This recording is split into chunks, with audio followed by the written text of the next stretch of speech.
Welcome to Public Speaking with Peter George.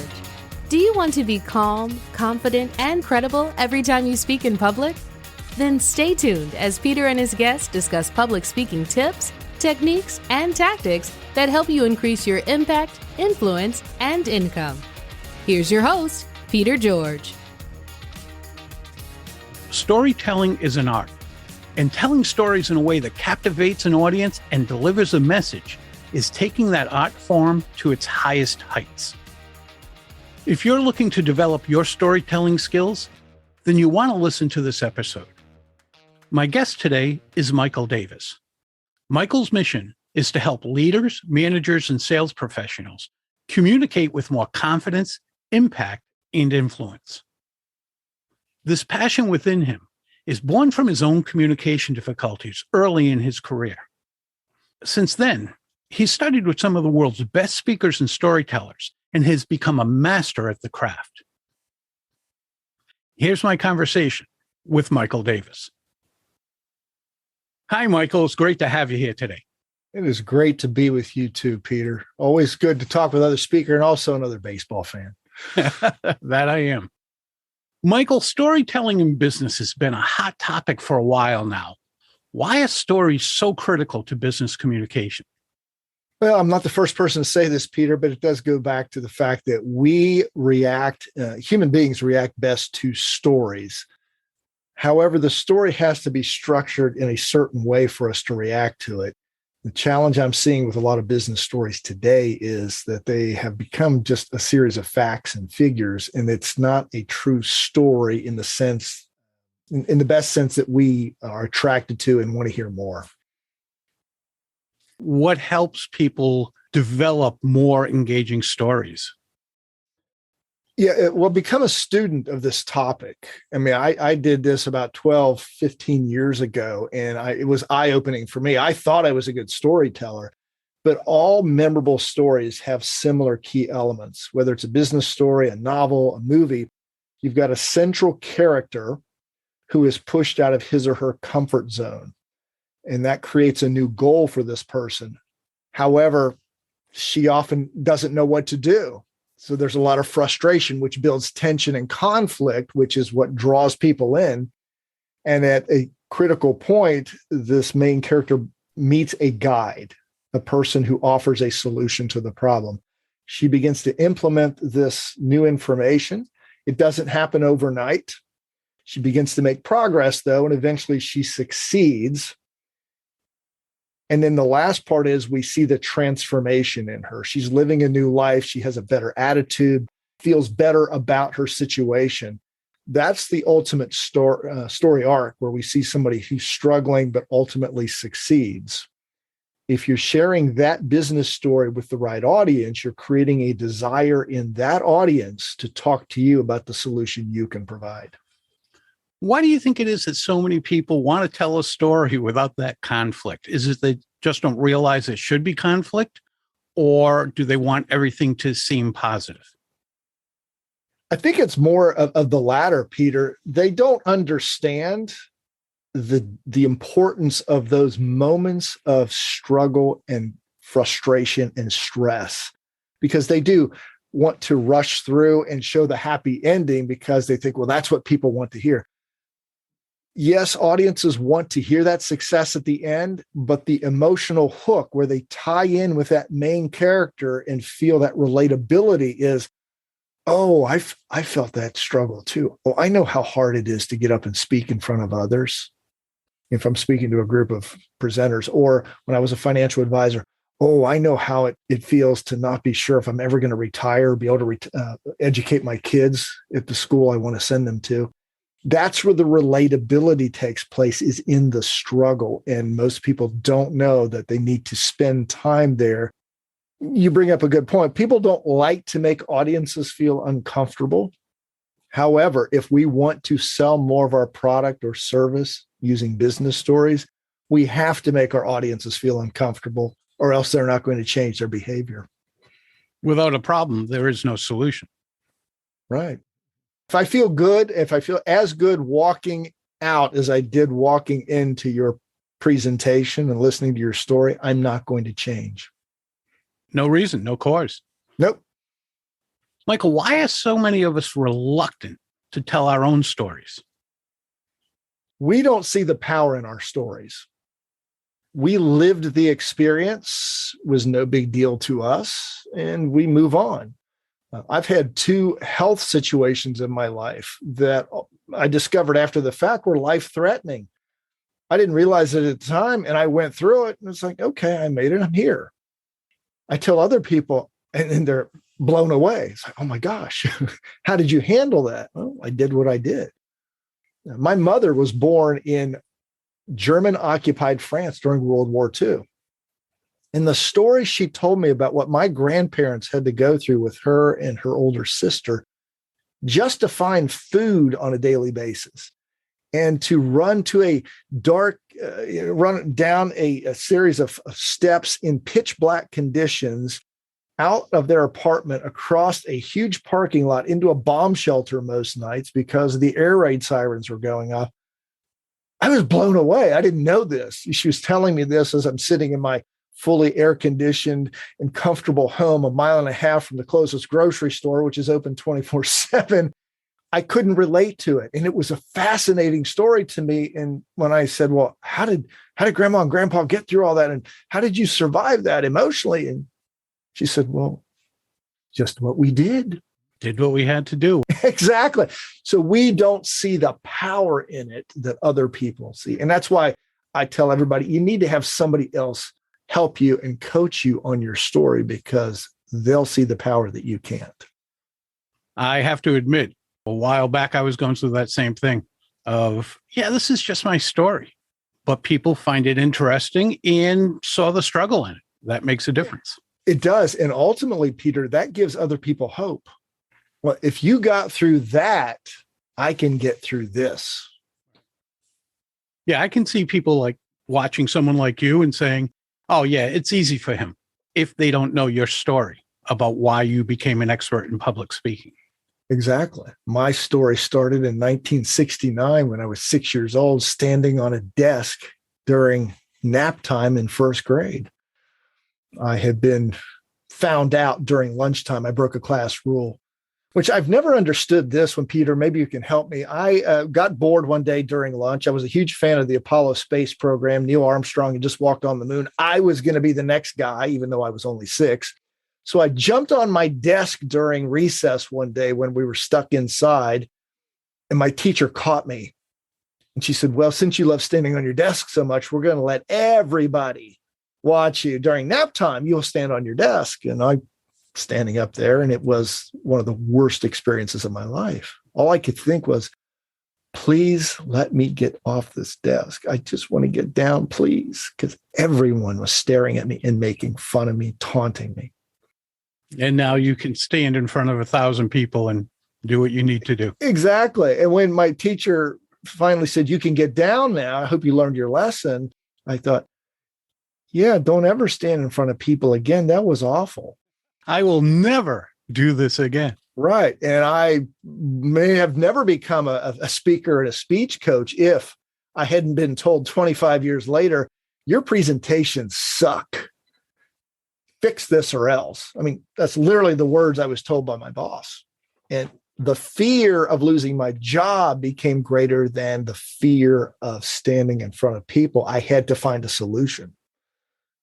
Our stories parallel very closely. Yeah, what happened to you? Well, I grew up with a lisp and a stutter. Okay. So as a young kid living through life in a city with those two speech impediments, you did two things fairly well. You shut up.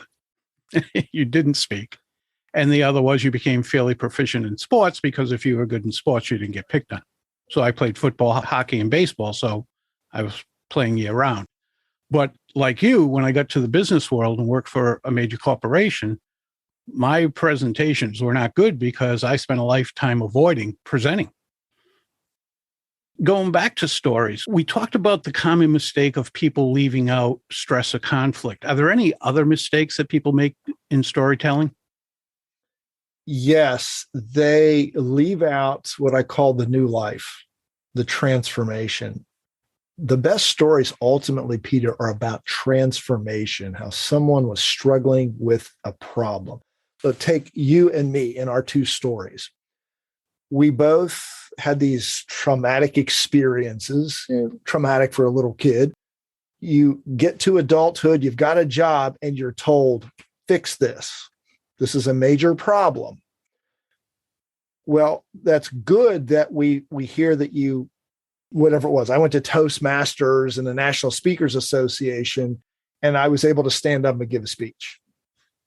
Well, that's not enough for the audience to know that I transformed me so much that I got confident every time I spoke. People started to approach me and say, can you help me? And I realized, oh, I've got a talent here for helping other people. So I didn't just become a coach and a speaker. I have confidence now. I know I can stand up in any situation and speak. And that's ultimately what people want. If I'm speaking to a group of prospective speakers or even professionals who are struggling and they're having some confidence issues, they're not sure how to get over that and tell better stories, hearing my journey to where I now feel comfortable, I'm confident, I know I can handle any situation. That's ultimately what they want. When I was a financial advisor and I would tell people stories of clients who walked in and they were terrified that they would never be able to retire and educate their kids and have the life they envisioned, and then showed them how that couple went through planning and took all these different steps. And today, when they wake up, they know that no matter what happens, the family's protected. They'll be able to retire sooner than they thought, and the kids will go to the college of their choice. That feels positive. It's such a stress relief and in a way, a much better life to live when they don't have all that financial burden weighing on them. That's ultimately what the people want, is that positive feeling that comes from transformation. And that's so much more powerful than the people who, sticking with that industry, financial advisors who might say, these people had this doubt, I helped them, they're all set. Exactly. We rush through that. When you do that, it's like, well, that's good for that couple, but what does that have to do with me? Because you haven't tapped into my concerns, my insecurities and fears to let me know that, oh, okay, they felt the same way I do. I'm not alone. And maybe I can get the same outcome as that successful client you just described. Good marketing. It is. It's excellent marketing. And it's a vignette you can tell in 10 to 15 seconds at a networking event when people say, give us your 30 second. It's far better to tell a story of clients struggling and then succeeded rather than saying, hi, I'm Mike. I'm a speech coach. I'm a professional speaker. I'm a financial advisor. Everybody's sitting there thinking the same thing. Who cares? Exactly. How does that help me? Go to any networking event, I can find 24 financial advisors. Oh, yeah. How do you stand out? That's right. They don't, unfortunately. Talking about the conflict and stress and the like, the tried and true boy meets girl, boy loses girl, boy gets girl, they live happily ever after. It's been around for 100 years in Hollywood. Right. As opposed to boy meets girl, they get married. Oh, absolutely. It's interesting you use that example. There's one I use when I teach people. I'll start a storytelling workshop and say, is this a story? A beautiful princess meets a handsome prince. They have a long, beautiful courtship. They fall in love. They get married. They live happily ever after. Is that a story? And some people might, they give it the old, maybe. But most are like, no, not a story. It's not. It's just a series of facts. However, you can begin to turn it into a story with one simple sentence. Beautiful princess meets a handsome prince. They have this long courtship. They fall in love. They get married, and they live happily ever after. But then came the abduction.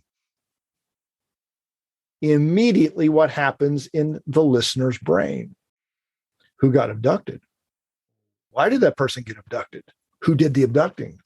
How did this resolve? Was the person rescued? Did the person die? All these questions. The brain loves to be teased and loves to be curious. Now we're emotionally engaged. My wife watches the Hallmark Channel's Christmas movies this time of year. Yeah. I watch them with her, and I'll be doing something, writing, reading, or whatever else, and she's watching them intently. And I say to her cautiously, because I know she enjoys them, that it's the same story. Every single one of them. Two people meet. There's a conflict. One's going to be leaving town or thinks that the other person is in love with someone else. Then they find the resolution. Then they get together and live happily ever after. It's cookie cutter. The only difference is the town, the names, and the reason that there's the conflict. Exactly. And I think the producers who are producing these movies for Hallmark have this down perfectly. Yeah, it's funny when I watch movies now. I've been very fortunate. I've had some of the greatest mentors in the world champions and Hall of Fame speakers. And one was a Hollywood scriptwriting consultant, still work with him. He was on retainer for people like Will Smith. He was an A-list screenwriting consultant. He taught me so much that when I watch movies and TV shows now, my family gets a bit annoyed with me because I can predict what's coming because it's so formulaic. But the movies, we still, like your wife, are drawn to them. You and I are of a similar age. You remember when Star Wars was released in 1977. Oh, yeah. I remember people telling me they went and saw the movie 20 and 30 times back when that's the only way you could watch a movie. Well, why would they do that knowing how it ends? Because the emotional arc was so brilliantly scripted that you wanted to go back and get that positive feeling again and again and again. Same with Hallmark. I know how this is going to end, but I'm still going to watch it because it makes me feel good. Last night I watched The Maltese Falcon. I've seen that movie God knows how many times, but I watched it with interest, knowing what's going to happen, but you like the ride. Exactly. Which is the opposite of why sometimes we get fed up with sports teams. You and I have had some good sports discussions, and I'm sure this year you didn't like the ending of the Yankees season. No, I didn't. Not at all. Being a Cincinnati sports fan, I know how these movies are going to end every year, and it doesn't make me happy.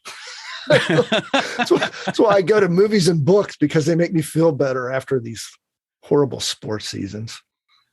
When it comes to stories and us presenting our own, how can people add more energy into their stories? Because I hear a lot of stories that have pretty much every other component they need, but they're somewhat lackluster. They kind of plod along.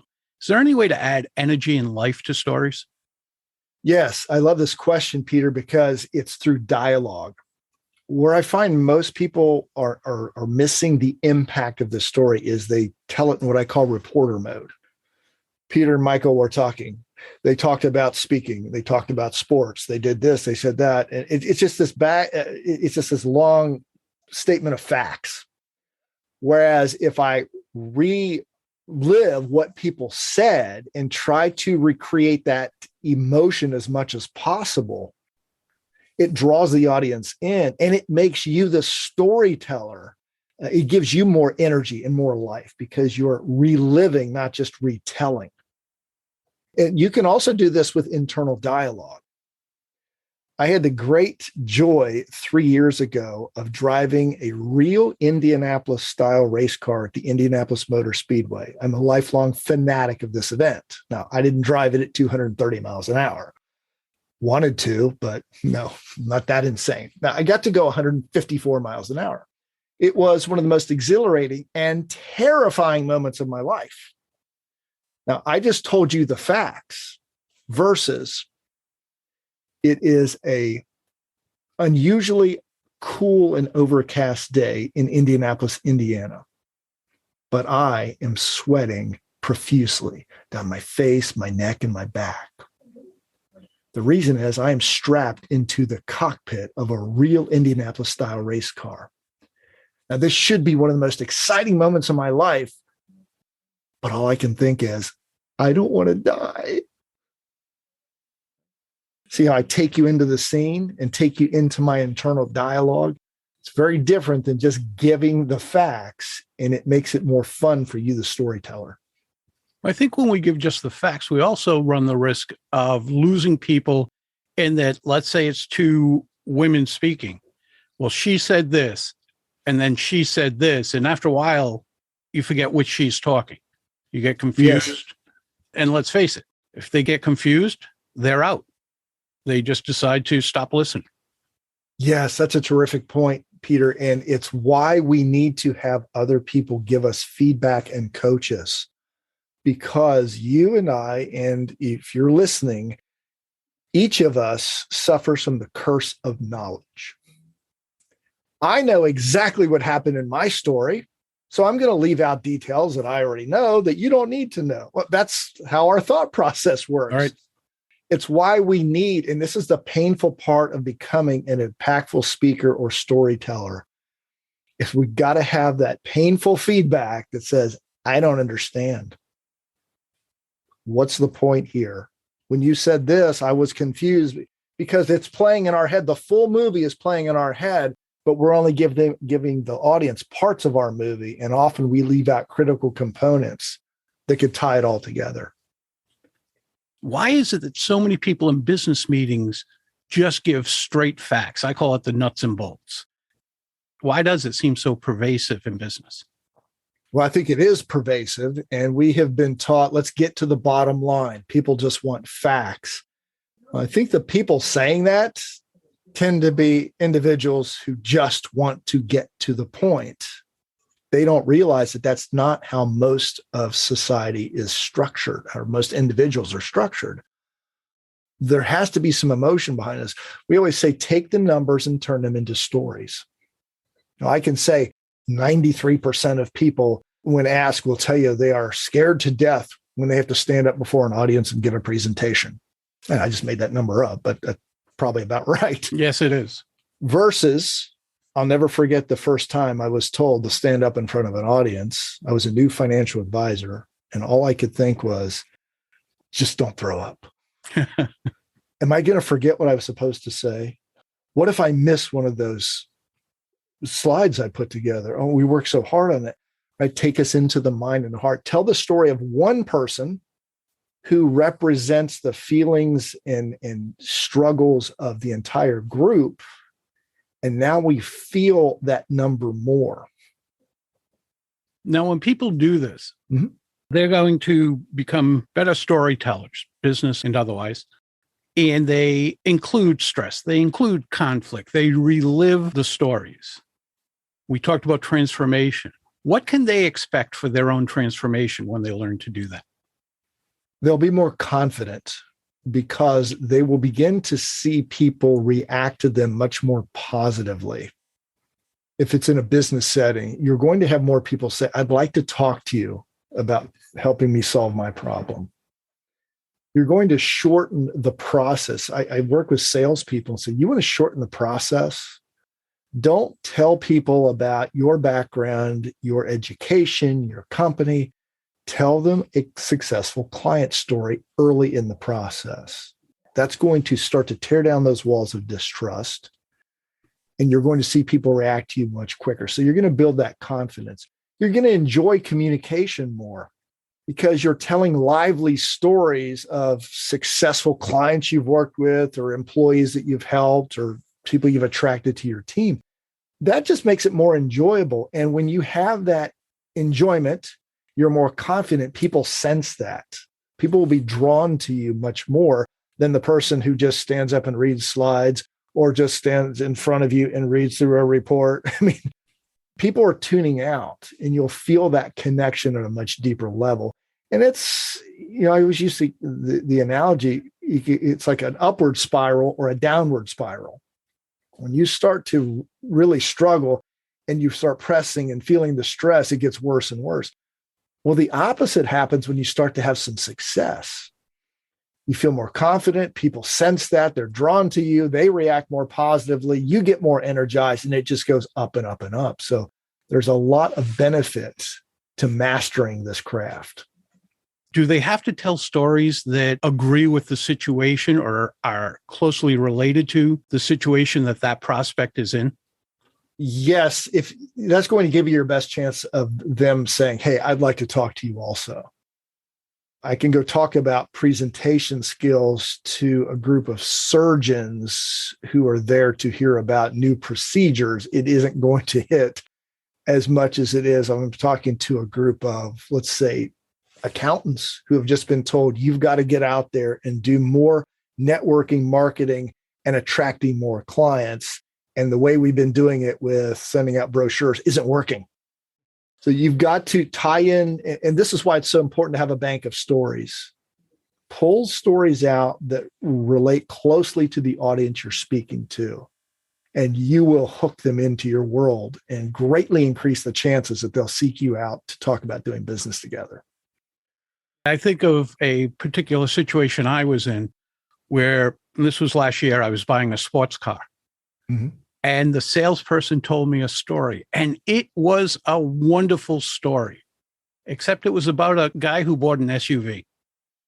Yeah, that was so close. You almost had me. I still ended up buying the sports car, but it was like, that was so good, except I couldn't care less about an SUV. Right. That's an excellent example right there, Peter, of why you have to be targeted and in tune with the people you're talking to. Do a little bit of homework. You don't have to know everything they're looking for, but at least have a general idea. What is their challenge? What's the biggest problem they're facing?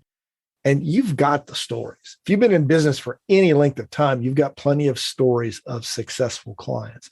And by the way, I've mentioned the financial world and accountants. You cannot give specific details of client stories, and that's not what we're asking you to do. What you should do is focus on the emotional transformation that clients go through. Whether it's you're in the health field, the financial field, talk about somebody who came in stressed, overwhelmed, scared to death, anxious, all those negative feelings. And by the end of the story, it's a 180-degree difference. Positive, they're confident, they're happy, they're stress-free. That's ultimately the transformation we need to highlight. And this goes back to one of your earlier questions. Why do people struggle with this? Because they're focusing too much on the external change and not the internal, which is what people are really buying into. Oh, exactly. When I was buying the sports car, it wasn't so I could just functionally get from point A to point B. Right. I happen to like a little bit of speed. It's a convertible. I enjoy that. So that's all emotion. If you want to stand there and try to sell me a sports car by saying it's got this engine, it has these brakes, it has, yep, that's fine. I know the car goes fast. I know that. But now get into feeling good about having it, enjoying that I finally got the sports car I've wanted for years. That emotional side, I agree with you 100%. Now, you've done something very, very nicely here, storytelling technique. You've created some curiosity. What kind of car did you buy? Mustang. There you go. Immediately. Always wanted one. Love them. Couldn't have been happier with my purchase. There you go. And nowhere in this conversation you said it's got a V8 double barrel, 450 horsepower, all that. Nope. Yeah, I've mentioned Indy, and I love sports cars too. I love going fast. I don't care about the number on the engine. No. Can I hit the gas and go? And how's it going to make me feel going down the road? As you mentioned, top down, wind blowing through your hair. That's what we need to be doing in our stories. And that's what your salesperson should have done with a sports car instead of an SUV, because I don't roll the top down on the SUV and have the wind going through my hair. Michael, you gave a lot of great ideas that people should embrace. If there's one more idea to make a story more impactful, what would that be? Don't wait until you feel the story is audience ready. Start sharing it right now, because this is one of the most important lessons I've learned, Peter, and I know you know this too with the work you do. Stories and speeches are evolutionary. You're never going to give the last version. It's always the like what I call the final version. It constantly can be changed. You can make little tweaks to the dialogue. Your perspective of that experience changes as the years go by. But just get it out there. Get some feedback. And when you get feedback, always start with, what did I do well? Too many people beat themselves up harder than we ever could as coaches, right? They talk about everything they miss. They should have done it. And they fall into the trap of the shouldas. Don't do that to yourself. Be good to yourself. First of all, you had the courage to stand up and tell a story, which 99.5% of the planet will never do. Then figure out what you did well, so you keep doing that. Then you can start looking at, where can I improve? Make a list. And then do not try to change everything in the next iteration of that story. Pick the top one or two, make some adjustments. Once you get comfortable with those adjustments, go back. And it's just a never-ending process. I once read a quote from George Lucas, speaking of Star Wars earlier. He said, you never really do finish your movie. There just comes a day when you got to give them what you got so they can get it into the theaters. Unlike movie makers, we can continually tinker with our stories and make them more impactful and more enjoyable for us. And that way they don't get stale. You don't want to say the same thing the same way every time. Evolve with your story and it will continue to have an impact on your audience. A lot of great advice here, Michael. Where can our listeners get in touch with you? Contact me, Mike, at speakingcpr.com. Or you can visit my website, speakingcpr.com. And for your listeners today, a resource one of my most popular resources is called 52 Storytelling Tips. That's just go to 52storytellingtips.com. And that'll send you a weekly 5-minute audio lesson right to your email box. And the idea behind this is they can build one skill on top of another over time. One other thing I'd like to add, if you're listening to this right now, if this is one of the first times you've heard Peter, I highly recommend you subscribe to his channel. I've listened to many speaking podcasts, and Peter's tips especially, I think, are awesome. And it will speed up your learning curve if you just subscribe to Peter's podcast. I appreciate you saying that, Michael. Oh, you're welcome. I really do, especially coming from someone like you. Well, I appreciate the work you put into it. I know it takes time, but you're providing a terrific service. Thanks for being with us here today. I know you will help my listeners as well. Talk to you soon. That's a wrap of another episode of Public Speaking with Peter George. Be sure to rate, review, and subscribe wherever you listen to your favorite podcast. Tune in Monday when you'll hear another episode of Public Speaking with Peter George, and again Thursday for your next episode of Quick Bites, public speaking tips and techniques you can digest in 5 minutes or less. Until next time, remember, when it comes to speaking in public, you've got this.